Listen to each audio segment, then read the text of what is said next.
was kind of in a unique position this year with no seniors on the roster at defensive line, and now with Harold being out for the season, what has that done for you in particular with stepping up your leadership game for this season? I mean, it just made it so it has to become more vocal.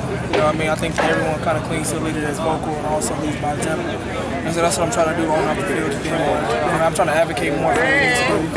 Beyond the standard is. I'm trying to make sure I'm leading these guys in the right way.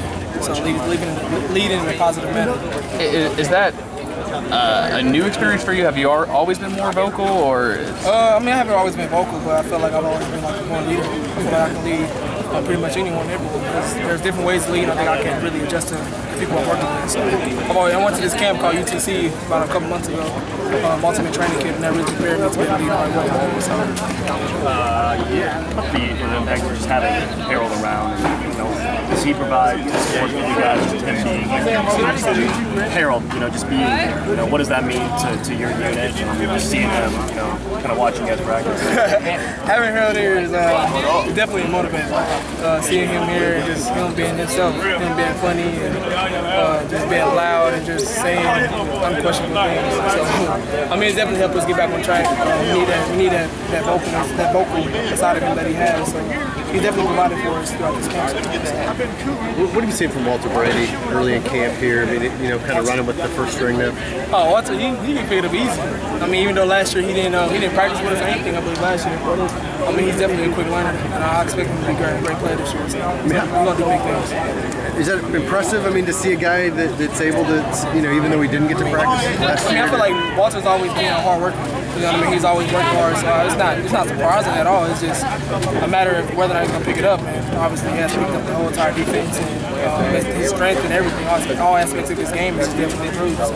How big of a concern was that offseason? You come out of spring, you feel pretty good about the D-line, and then you lose Marcus, you lose Harold. And what's the summer been like for you guys trying to make that adjustment? It's never been a concern. It's just something that we need to address. It's not something that's on our minds. Like, what are we gonna do about that defensive end? We got plenty of guys that can play. We all have natural talent. That's why we're here in the first place. So we always want to have somebody to fill that void if we ever lose somebody. So it's never been a concern. What have you seen out of some of the new guys, like Marcel Frazier, Terry Beckner? How did they develop this summer, and what are you expecting from them this season? They've definitely came a long way, especially Marcel and Terry.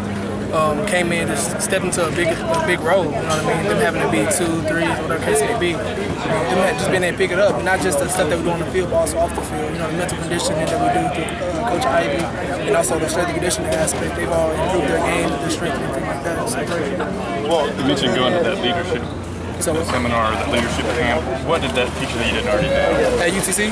UTC, they taught me a lot of things. They taught me really how to play with God and not really for God. Been able to play with them on our side, and it's been leading in a positive manner. Letting Christ lead through us, and not just us going out here playing for our own or playing for some gold trophy or playing just for the coaches. Really playing through God, for the love of the game, glorifying Him through our sport. So that's something I really learned. I never really played like that before, but now with that on my side, I feel like I can't be stopped. There's been kind of some questions whether with the new defensive coordinator you do more 3-man front or 4-man front for a defensive lineman. How much does it matter to you? It doesn't matter to me at all. I want to do both. I feel like that'll really adjust my versatility. I feel like I can play 3-4, 4-3, and other guys on the line too. Everyone on the line can play other positions. And so we're all versatile, we're all athletes, and so the 3-4, 4-3 aspect it's just fine tuned to us. So. If it is a 3-man line, do you then become an outside linebacker, or are you still? That's kind of part of the recipe. We gotta wait on that one. Charles, that camp was yeah, it was. Is this role, do you feel like you've been kind of coached into this, or like inside in, like this isn't what you were expecting? I feel like it's really been set up, not just for my own good, but really for the purpose of glorifying God, you know what I mean? So I feel like it all kind of worked out.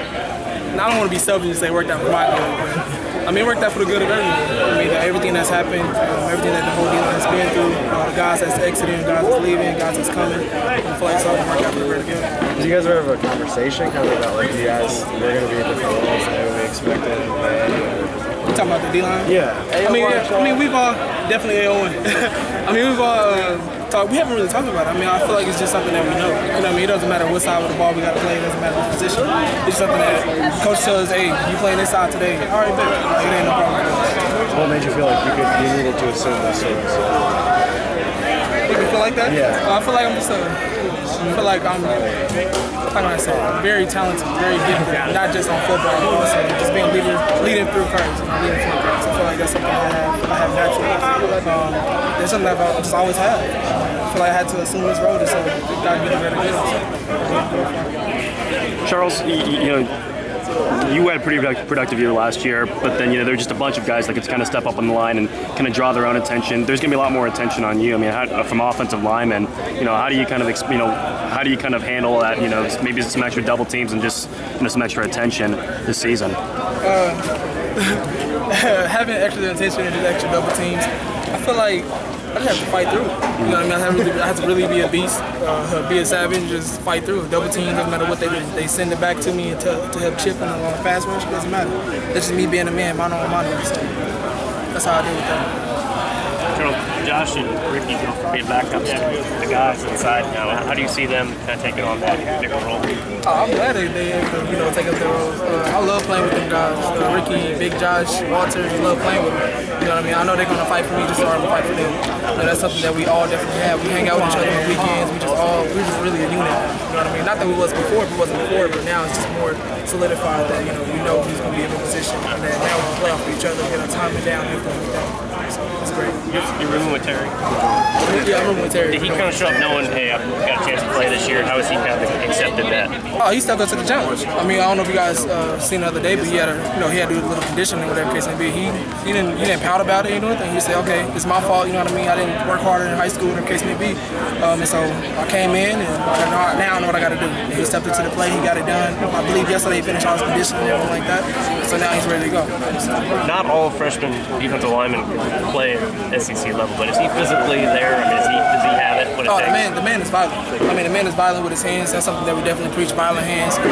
He has fast hips. He jumped the ball. Probably just as, if not quicker than Harold. Don't let Harold know that, though. But he definitely has violent hands and everything that defensive lineman needs to play at the level. So he's a tackle, but is he quick enough to play end if he had to? Definitely.